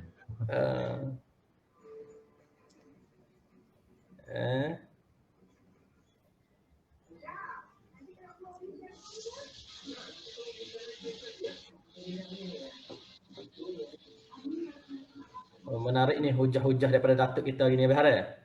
Ya betul, alhamdulillah. Apa sambil-sambil tu BH sebab BH ada live ni. Kita temu ramai BH dulu. BH kijam mana lah ni? Marah macam. Okey. Jadi kejap Datuk ni terputus ni. Kita tunggu Datuk ni. Tak apa, kita bagi pengurusi naik sekali. Ada pengurusi, kita tunggu Datuk Okey, jadi untuk pengetahuan semua penonton, BH ni adalah merupakan aktivis walaupun seorang pejabat awam, tapi beliau adalah merupakan aktivis masyarakat, aktivis komuniti yang juga ingin melihat bagaimana masyarakat kita berada dalam keadaan tenteram, berada dalam bahagia, bebas daripada penyalahgunaan dadah. Jadi sebab tu kita beruntung ABH dapat bersama dengan kita. Tapi hamba memang tak layak lah nak jawab soalan ABH. Jadi kita tunggu ahli panel lah untuk jawab soalan daripada ABH ni. Jadi mana-mana pun itulah cabaran teknologi ya sekarang ni. Cabaran teknologi ada panel kita. Jadi bagaimana sir? Sambil tu Abang Roy. Ya. Tengok Datuk pun masuk ni, tunggu gambar dia keluar. Cuma untuk kita dah amat ya Abang Roy. Ni hari ni yang ke-9. Kita ada ke-10 last ni. So yang ke-10 ni tema dia ke dia? Untuk yang ke-10 ni adalah merupakan penamat bagi maraton motivasi kita. Sebab kami di Skuad Anti Dadah Daerah Kuala Krai, kita merancang 10 siri motivasi berdasarkan panel-panel, dan yang ke-10 ini adalah merupakan kesimpulan daripada 9 maraton yang telah kita lakukan, program yang telah lakukan, dan yang ke-10 adalah merupakan kesimpulan ataupun dikatakan sebagai penamat lah. Jadi yang bagi Datuk dah ada. Jadi silakan Abah terus bersama yang berbahagia Datuk Abdul Basit. Assalamualaikum. Datuk. Saya Muhammad Azhar,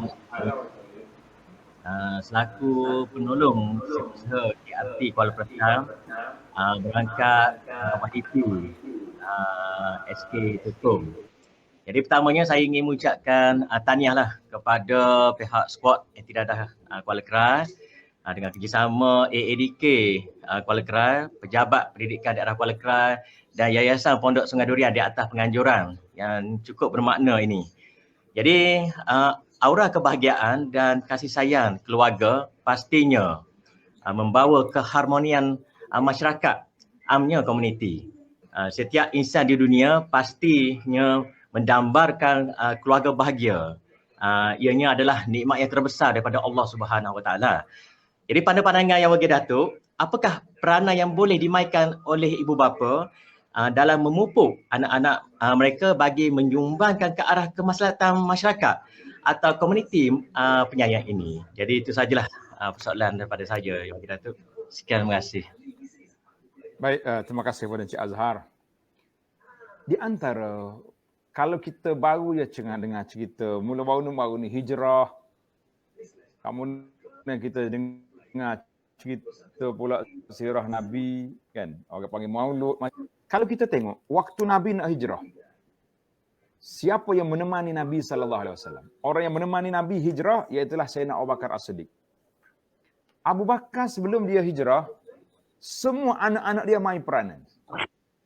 Abdullah bin Abu Bakar bawa kambing bela dekat dengan bukit supaya orang tak nampak. Ada atas ada ayah dia. Asma main peranan menyediakan bekalan dan sebagainya.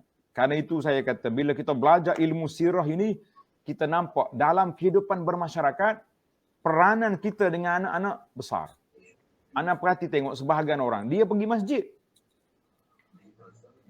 Dia rajin di masjid, tapi tak pernah bawa anak dia. Tolong basuh pinggan ke, tolong hapas jadah ke, tolong buka tikar ke, kalau di barasah kapur kita kata. Sebab dia tak libatkan keluarga dalam kerja-kerja kemasyarakatan. Kita kena bawa. Kalau kita pergi contohnya, pergi ziarah orang sakit, kita pergi ziarah orang kematian, kita pergi bawa barang-barang untuk bantuan, semua kita kena bawa sekali dengan anak-anak, semua sekali. Ana ingat Allah irham bapak saya, Allah yaghfirlu, Allah Ta'ala angkat darjat dia. Dia di antara tempat yang mesti pergi, iaitu dia hormat pada guru-guru dia.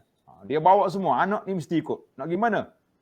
Nak pergi ziarah Tok Guru Pulan, Tok Guru Raja Nobuk, Tok Guru tu. Jadi kita boleh kena semua,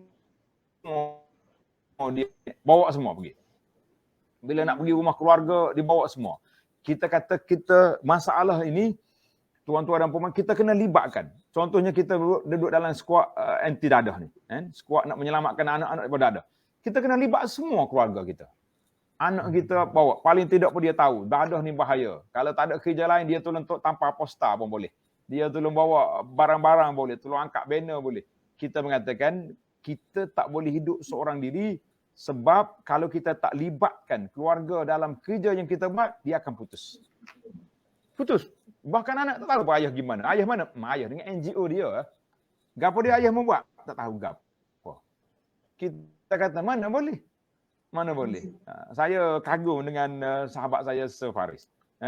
Ayah dia termasuk di Kuala Kerai dengan nama Pok. Tak ada orang lain. Mak Pok orang tak panggil, tapi dia panggil Pok dia.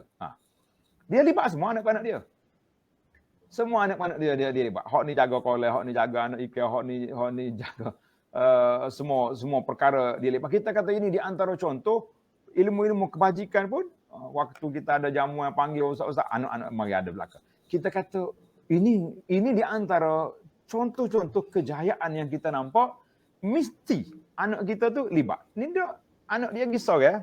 Anak selalu buat gurauan, bukan gurauan yang main-main, gurauan serius. Kita tanya tuan-tuan, puan-puan yang duduk masjid ni. Tanya dah ustaz tu. Tapi kena tanyalah sebagai ilmu motivasi orang tanya kan. Nak pergi berapa orang? Oi, semua sekali dengan anak, sekali dengan menantu, cucu, cicit. Baik. Soalan yang ketiga boleh tanya? Dia kata soalan yang ketiga ni berasa macam nak merah mata dah tu tak? Waktu mari masjid, berapa orang yang mari? Senyap tak jawab belakang. Dia kata ustaz setakat saya duduk bulan mari masjid ni tak pernah bawa anak. Mak dia pagi petang siang malam, kuliah duha pun ada, kuliah maghrib pun ada, tak pernah dia bawa anak, tak libatkan anak. Dalam kerja-kerja kebajikan, kita masuk kalau ada majlis ke apa di masjid, tak pernah. Kita kata ini satu kerugian sebab pendidikan bukan di atas kertas, pendidikan amali lebih besar daripada pendidikan yang kita duduk cakap banyak. Pendidikan amali lebih besar daripada sebab itulah kata orang, anak tengok apa yang ayah buat lebih besar daripada apa dia belajar dari buku di sekolah. Wallahu a'lam. Okey, terima kasih Datuk di atas pencerahan tersebut, dan terima kasih Abih Ha di atas soalan. Abih Ha ni antara orang aktif NGO ni Datuk Jadi kita tertarik jugalah dengan ni mungkin luar sikit Datuk sebab dia Datuk cerita pasal bawa anak pergi masjid. Saya ni agak selesa sebenarnya bawa anak pergi masjid di Pondok Sendoya. Sebabnya rasa tak bersalah. Ingat bawa Nuh, anak saya Nuh Saya rasa tak bersalah. Dan saya rasa Datuk pun takkan marah dia bila mari geger. Tapi di setengah surau, di setengah masjid, kita rasa dosa pula bagi anak. Sebabnya macam tidak disukai. Bila ada anak duk lari, duk geger, biasalah budak. Tapi kita tak dedah ke, daripada kecil besar lagi susah. Lagi apa pandangan Datuk dari segi masjid Asura ni tidak menerima anak-anak untuk masuk? Silakan Ustaz. Baik, dia gini, ada masjid ni tak tahu dia jadi eksklusif. Masjid ni untuk orang tua. Bila budak mari celak mata lalu. Kita kata tak boleh. Ada dalam hadis tapi hadis tu sahih. Kan jannibu sibyanakum wa majalinakumul masajid. Hadis tu dia kata Nabi sebut jauhkan anak-anak kamu dengan orang gila daripada masjid. Kita kata orang gila betul lah. Tapi kalau kanak-kanak yang boleh disiplinkan dia, kenapa kita nak jauhkan dia? Biar anak kita terlekat dalam kepala dia, dekat nak azan, ada anak-anak ni, dekat nak azan, dia dulu lagi pakai piyah bila ayah dia. Bahkan kalau ayah tidur, dia mari kejut. Abah, orang azan tu. Nak pergi masjid ni. Dia pakai baju siap, pakai baju comel-comel. Yang perempuan pakai telekong siap dah. Mana kita kata kesan daripada didikan, anak ini terlekat. Anak yang jadi mesra, anak-anak, sebab anak duduk di negeri Arab, anak tengok orang Arab, biasa dia bawa anak dia. Jojo pakai pergi masjid. Masjid Madinah ni tak boleh letak anak belakang, hilang. Kita kena letak sebelah kita. Kita letak sebelah kita, tak ada orang Arab tunggu. Walat. Mana budak kecil ni, tak jauh. Tak ada. Kalau tak jauh kata anak aku hilang, siapa nak cari? Nah, masjid besar kan, masjid negara, masjid dunia tu bertaraf. Yeah. Jadi bila anak balik, mari ke Kelantan kan, mari orang Kelantan pula. Balik kapur lah. Anak pun pergi semaya jemaah. Cerita semati, cerita betul ni. Pergi semaya jemaah, biasalah anak kita seorang belah kanan, seorang belah kiri. Masing-masing baca surah Al-Kahfi sambil tunggu imam naik mimbar. Tiba-tiba tu imam naik mimbar, dia tengok ada budak duduk dalam masjid, walaupun duduk mengaji Quran, tak boleh baca khutbah dia tu imam. Gelabah dia. Dia istihar. Duduk atas mimbar ni. Tuan-tuan yang bawa anak dalam masjid, saya lah pergi ke belakang. Saya lah keluar. Bukan dalam dewan utama lah. Mana duduk bucu-bucu tu. Duduk kaki lima. Sekali dia announce, anak tak ira lagi. Watak erti. Malu juga kita nak panggil pun. orang ramai dalam masjid ni. Kali yang kedua nampak macam dia celak mata lah kita. Kata aku tu. Kita pun tak ada apa. Akak anak ni, mari kita terbit. Tuan-tuan bayangkan. Anak kita tak ada sepatah pun bercakap. Duk ngaji, baca surah Al-Kahfi, baca-baca Quran dalam masjid. Tiba-tiba kena halau keluar. Apa rasa? Bila kita duduk luar tu, anak duduk mikir sepanjang khutbah ni, lepas mai makna aku nak pergi tanya Tok Iman. Bapa hamba anak hamba. Ada orang main royak, dia kata anak tak jawi lagi tegak, budak kecil, tak boleh duduk pak orang tua. Kata demo ni, aku selok seluar budak ni kan, baru boleh pedah malam ni. Dia Arab tu, budaya orang Arab, dia akan sunat budak ni dalam masa 40 hari. Umur 40 sunat dah. Tak ada masuk sekolah menengah nak bini ni baru sunat dah. Tok muda tengok pun lari. Kadang-kadang tu. Ni. Maknanya, rupanya,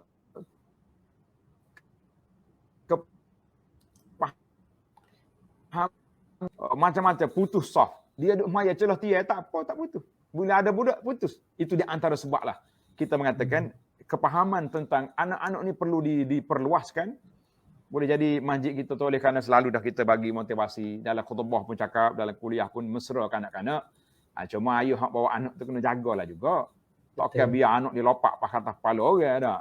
Jadi kita kena orang panggil biar seimbang lah. Bawa anak, kawal. Duk mana? Duk sebelah dia. Bila dia tu ada ke masjid ke dia tulis tempat kanak-kanak ni belakang. Ada budak nakal dia bawa pen. Dia ke tambah bawah tempat kanak-kanak bermain. Berambak kata email buat ni. Nak kata apa? Sebab ayah dia tak kontrol. Wallahu a'lam. Kita nostalgia. Seronok ulasan ni sebab ulasan ni real. Rupa-rupa bukan saya, ustaz pun berlaku juga. Nampak juga anak. Okey.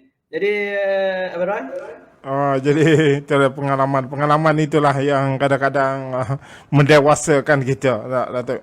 Jadi kita tengok ada soalan-soalan daripada penonton kita ni. Jadi kalau boleh kita baca soalan. Ni soalan daripada sibu saya juga ni, Cikgu Muhammad Yusof, pengerusi Majlis Guru Besar Daerah Kuala Krai.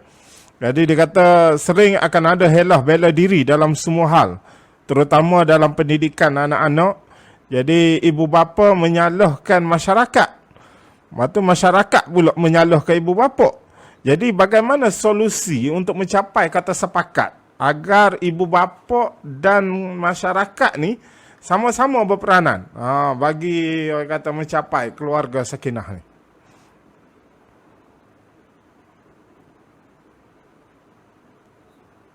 Baik, terima kasihlah cikgu. Jemput cikgu saja masuk malam ni kita kata memang ahli-ahli pendidikan. Nanti kita buat muzakarah pula. Sabar kita buat muzakarah pendidikan, dia panggil apa dia yang patut dibincang-bincangkan untuk yang diperlukan oleh masyarakat. Bagi anak penting benda tu. Sebab jadi kalau kita tengok masa-masa nak menyalahkan mengaku, memanglah orang ni dia akan tunjuk dah. Sebagaimana kata orang, kita tunjuk orang satu jari, yang balik ke kita 3 jari. Itu bahasa orang motivasi. Tunjuk satu, pak tu balik kau sendiri. Maknanya kita tak sukar untuk menerima kesalahan bagi kita. Apa saja pun kita akan korek. Salah orang tu, salah orang ni. Maka bagaimana penyelesaian? Jawabnya penyelesaiannya inilah yang penting daripada masyarakat kepada rumah. Sebab itulah kata di para pendidik, dia kata kita nak bina sebuah negara Islam pun kita kena bina daripada rumah dulu. Daripada rumah kepada kampung, kepada sebuah masyarakat, negeri, baru pergi ke negara, baru dia jadi comel. Jadi kita sekarang ni, masyarakat tak faham. Boleh jadi sebab dia tak faham itu, dia tak nampak peranan ibu bapa. Tak nampak. Ayuh dia ni buat kerja siang malam dah. Nah, benda ni kita tak nak lari. Masalah anak nakal, anak terjebak dengan benda-benda yang tak baik. Tadi pun Allah Ta'ala buat 2 contoh yang menyayatkan hati kita dalam Quran, iaitulah keluarga Nabi Nuh. Bini dia sendiri tak naik kapal. Bini Nabi Lut dipanah, dia kena hujan batu sebab terpengaruh dengan bersimpati dengan LGBT. Ahli ulama tafsir kata bini Nabi Lut dia tak buat benda jahat tu. Dia tak buat. Allah Ta'ala tak akan bui bini seorang Nabi buat benda fahisyah. Lah, Tuhan jaga. Cuma perangai tak juruh makcik tu, apa dia? Dia disimpati dengan puak LGBT tu. Disimpati dengan puak-puak hak nakal ni. Itu yang punca Allah Ta'ala binasakan dia. Maka kita sekarang ni kadang-kadang kita Masyarakat tak nampak peranan ibu bapa. Aku tak pernah tengok pun dia ni. Nak peranan gana. Dia sendiri tak pergi sejik juga, tak pergi ke surau. Nah, macam mana? Kalau ayah dia bawa anak di surau, bagus, tiba-tiba anak dia na'uzubillah. Kita kata na'uzubillah, terjebak dengan dada. Kita tak nak nyalah dia. Takkan nak nyalah ke ayah dia lagi. Ayah kata, aku tidak salahkan. Kau orang tak nyalah dia. Sebab orang tahu dia jaga anak dia sungguh-sungguh. Tiba-tiba anak dia masuk perangkat syaitan melalui kawan yang terima lah kata orang Arab kata al-fa'su firrasi, kapok di atas kepala cokih itu, nak kata apa lagi, wallahu alam.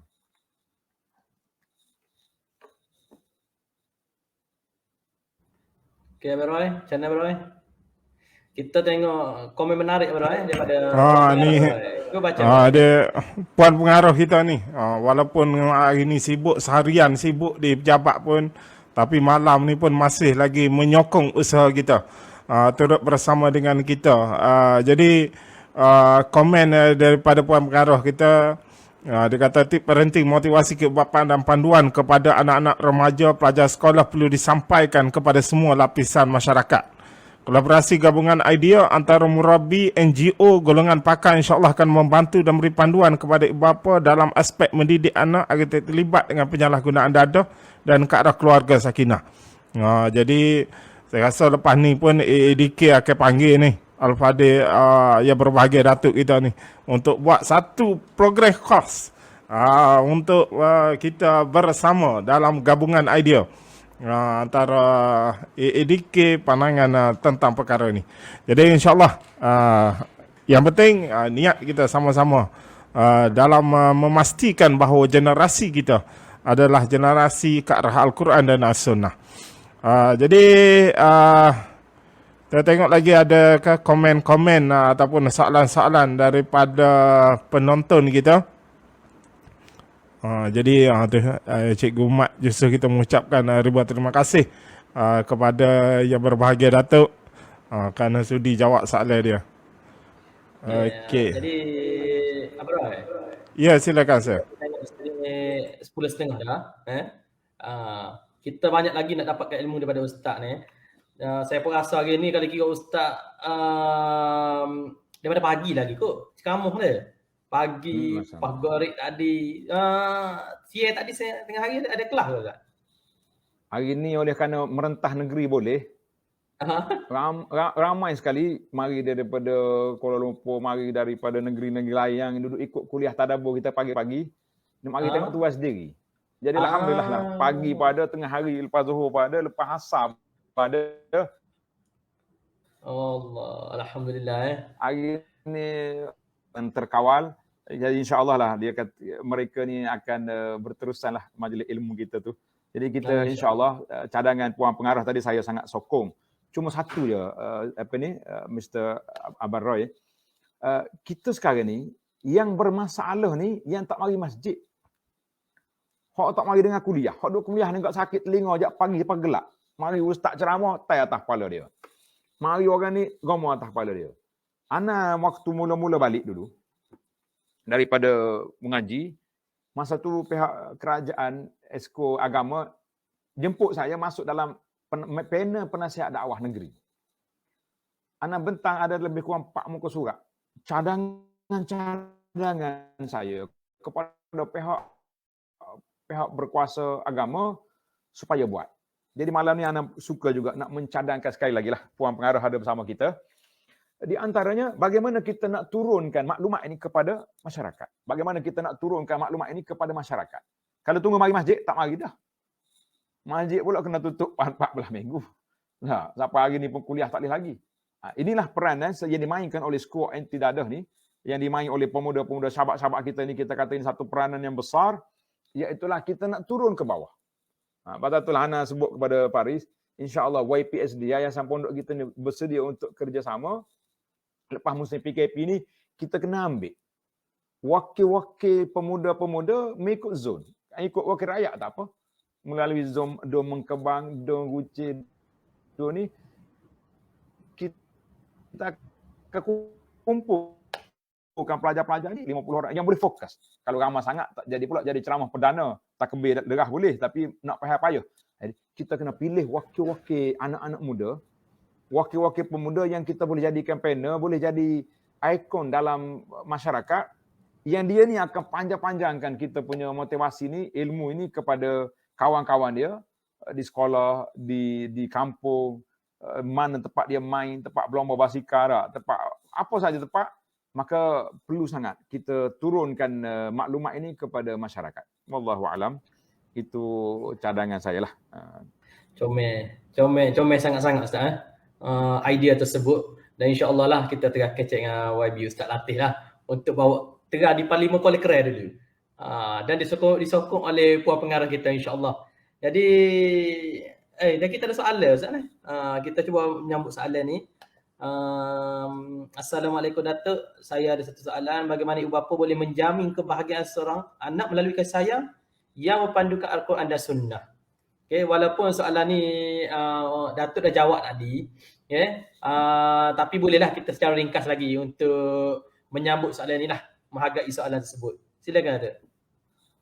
Jadi alhamdulillah ibu bapa, anak-anak, yang pertama sekali kita tengok di antara orang yang sangat prihatin dengan keluarga ni apabila kita tadabbur riwayat sejarah Nabi Ibrahim AS. Ibrahim di antara Nabi yang sangat dia panggil penyayang. Ibrahim. Dia waktu malaikat nak pergi hancurkan negeri Sadum, tempat LGBT tu, dia singgah di rumah Nabi Ibrahim. Bagi tahu pada Ibrahim dia dapat anak. Terkejut isteri dia. Kaifa?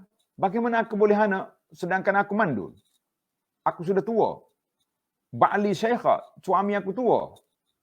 Kita kena ingat, biasanya orang tua ni kalau boleh anak, dia tak apa cara dah ke anak ni. Tak. Tapi Ibrahim menunjukkan tanggungjawab besar. Sekarang itulah Ibrahim sangat-sangat mengambil berat, iaitulah doa-doa Nabi Ibrahim dalam Quran. Tuan-tuan tengok dalam waktu anda tadabbur surah tentang ni, cari dalam internet tulis doa Nabi Ibrahim dalam Quran. Ibrahim doa tentang tauhid, wajnubni wa baniya an na'budal asnam. Jauhkan aku daripada anak cucu aku daripada sembah berhala. Rabbi ja'alni muqimas salati wa min zurriyyati. Jadikan aku dan anak cucu aku mendirikan salat. Dan Nabi Ibrahim alaihissalam juga doa sampai ke akhirat. Wala tukhzini yaum masuk, jangan hinakan aku pada hari dibangkitkan. Kita kata peranan besar ibu bapa. Peranan besar ibu bapa. Selain daripada kasih sayang, makan, minum, pakaian, iaitulah doa kepada Allah Azza wa Jalla. Jangan doa agak dengan air tawar. Ni tak tahannya bila anak dia tak semayang, anak dia lebat dengan dada, sengit terbek dekat tangga masjid. Nak cari siapa? Cari Tok Imam. Dia kecek dengan Tok Imam. Dah. Buat apa tu? Allah, anak kita nyambil dah. Kau JK, polis ambil dah. Enggak nak buat berapa dengan air ni? Mandi 3 payah pun tak jadi dah. Sudah diambil oleh polis. Maka di sinilah peranan kita yang paling besar. Doa ibu bapa ini doa yang kita pintu langit sentiasa terbuka untuk doa ibu bapa. Jangan sekali-kali doa kebinasaan pada anak. Mulut mak tu masin kata orang. Mulut mak tu masin. Sekali dia doa pintu langit terbuka, tak ada hargalah anak kita akan kecewa, nak tarik balik tak boleh. Dia doa ni kalau dia tembus, dia tak boleh undur balik. Dia tak orang panggil nak yutan balik, tak ada dah. Binasalah anak kita. Maka ibu bapa di antara yang diajar dalam sunnah kita ni, iaitulah mesti doa tu kena ada. Siang, pagi, petang, siang, malam. Doa kan. Tak pandang bahasa Arab, tengok Melayu pun tak apa. Allah Ta'ala faham belaka. Bahasa Jepun pun dia faham. Itulah di antara didikan. Kemudian yang lain-lain itu seperti kita belajarlah. Ilmu pada doa yang kita tak ada. Ilmu kasih sayang kita bicara. Ilmu doa, senjata yang paling kuat yang mampu dibuat oleh ibu bapa. Jangan tunggu anak nak periksa baru doa. Jangan tunggu anak periksa baru mari air tawar. Kita air tawar kita pagi petang siang malam tak botol air ni, kita baca Al-Fatihah. Sudah baca Fatihah, tiup ya Allah berkat di surah ni. Ya Allah jadikan anak aku jauh. Sepatah ya duduk. Tiup dalam air bagi anak minum. Kita kata insya-Allah. Semua tu adalah di antara motivasi yang mudah. Tak payah lagi beli air tawar sana, air tawar sini. Itu orang panggil banyak kijai sangat. Kita sendiri buat air tawar. Wallahu a'lam.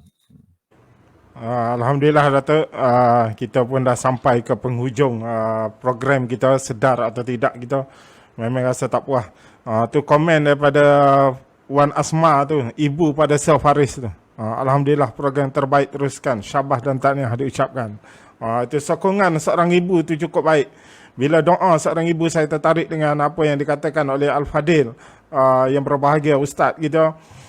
Memang doa ibu. Sebab tu kalau dulu ibu-ibu kita, kalau dia nak marah ke anak pun, dia akan sebut berjoru anak teh. Berjoru teh. Dia ayat dia tu. Yang menjadikan sebagai satu doa. Sebagaimana Ustaz kata tu, doa seorang ibu cukup mustajab. Anak lalu ke depan orang, berjoruh dah budak ni. Dia guna perkataan-perkataan itu untuk mendoakan anak dia. Berbeza dengan ibu bapa zaman moden ni. Datuk, dia kalau marah dia tubik habis. Sebuah binatang dalam zoo dia sebut belaka. Jadi, itulah dia yang penting. Kami di Squad Anti Dadah adalah satu NGO untuk mencegah sebelum berlakunya. Jadi kita mengharapkan remaja-remaja di luar sana tidak terlibat dengan penyalahgunaan dadah, dan perkara ini boleh diatasi dengan kembali semula kepada ajaran Al-Quran, kembali kepada Al-Quran dan As-Sunnah. Dan yang seperti mana yang berbahagia Datuk sebut adalah yang penting adalah tauhid kepada Allah itu. Tadabbur Al-Quran bukan sekadar baca. Memahami Al-Quran itu cukup penting. Barulah ia akan membawa kebahagiaan dalam keluarga dan seterusnya kepada masyarakat dan negara yang kita sayangi. Jadi yang berbahagia Datuk, sebagai kata akhir, kita minta yang berbahagia Datuk buat kesimpulan tentang apa yang kita bincangkan pada hari ini. Dan kita juga walaupun kata tak minta air tawar, tapi kita minta Datuk untuk memimpin doa sebagai doa penutup untuk program kita pada malam ini. Jadi silakan yang berbahagia Datuk. Bismillahirrahmanirrahim. Alhamdulillah. Wassalatu wassalamu ala Rasulillah wa ba'du. Ya Allah, ya Tuhan kami mohon dengan nama-Mu yang maha indah, dengan sifat-Mu yang maha tinggi, supaya Engkau jadikan majlis kami ini majlis yang diberkati, perhimpunan kami perhimpunan yang diberkati. Selepas daripada kami berpisah ini juga diberkati apa yang kita belajar untuk diamalkan. Ya Allah, Allahumma ja'alna muqimis salat wa min zurriyatina. Ya Allah, jadikan kami dan zuriat kami orang yang menjaga salat, orang yang mendirikan salat. Dan jauhkan kami dan keluarga kami daripada terjebak dengan perkara mungkar dan maksiat. Allah ma'asimna wa iyyahum minal fitani ma zahara minha wa ma batan. Ya Allah, selamatkan kami dan keluarga kami daripada sebarang fitnah. Fitnah dalam agamanya, fitnah dalam kehidupannya, fitnah terjebak dengan dadah dan segala perkara-perkara yang tidak baik. Ya Allah, jangan masukkan dalam keturunan kami orang-orang yang terjebak dengan dadah, orang-orang yang terjebak dengan perzinaan, orang yang terjebak dengan segala perkara mungkar dan maksiat. Ya Arhamar Rahimin. Ya Allah, jadikanlah keluarga kami keluarga yang sakinah. Jadikanlah isteri dan anak-anak kami isteri yang taat kepada Allah, yang cintakan kepada Nabi sallallahu alaihi wasallam. Ya Allah, jadikan hidup kami hidup yang bahagia, hidup yang duduk di bawah payung panji Nabi kita Muhammad sallallahu alaihi wasallam. Ya Allah, jauhkan kami daripada segala perkara yang tidak baik, daripada penyakit-penyakit yang melanda sekarang ini, daripada penyakit COVID dan segala penyakit yang tidak baik. Ya Arhamar Rahimin. Serta berilah yang telah meninggal dan juga yang masih hidup. Yang masih hidup berikanlah kepada mereka kesehatan dan kebaikan, serta matikan kami dan mereka dengan husnul khatimah. Rabbana atina fid dunya hasanah wa fil akhirati hasanah wa qina azabannar. Wa sallallahu ala nabiyyina Muhammad wa ala alihi wa sahbihi ajma'in. Walhamdulillahi rabbil alamin. Jadi terima kasih kepada pihak penganjur. Sekian, Assalamualaikum warahmatullahi wabarakatuh.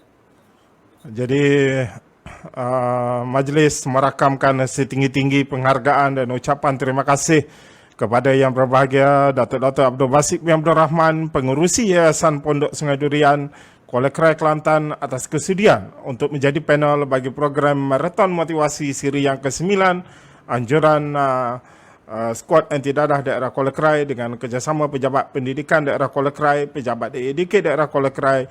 Dan hari ini terima kasih juga kepada Yang Amat Berusaha Puan Rahayu binti Ahmad, Pengarah AADK Negeri Kelantan, Yang Mulia Tengku Aminuddin bin Tengku Yusof, Timbalan PPD Sektor Perancangan yang menjalankan tugas Pegawai Pendidikan Daerah Kuala Krai, Yang berusaha Puan Siti Salma binti Musa, Ketua Pegawai ADK Daerah Kuala Krai bersama pegawai dan staf ADK Negeri Kelantan dan seluruh daerah Negeri Kelantan atas kesudian untuk menyokong usaha murni ini. InsyaAllah apa yang kita rancangkan akan menjadi ketentuan, walaupun kita hanya mampu merancang, Allah jua yang menentukan. Dan yang paling utama, terima kasih kepada semua penonton-penonton kita di siaran yang kita pancarkan secara langsung ke Facebook Skuad Anti Dadah Daerah Kuala Krai. Terima kasih. InsyaAllah di lain masa, di lain ruang ketika, InsyaAllah kita akan jumpa lagi. Sehingga itu, mana-mana yang baik daripada Allah SWT dan yang tidak baik adalah kelemahan diri saya sendiri. Saya sudahi dengan lafaz yang mulia. Wassalamualaikum warahmatullahi wabarakatuh.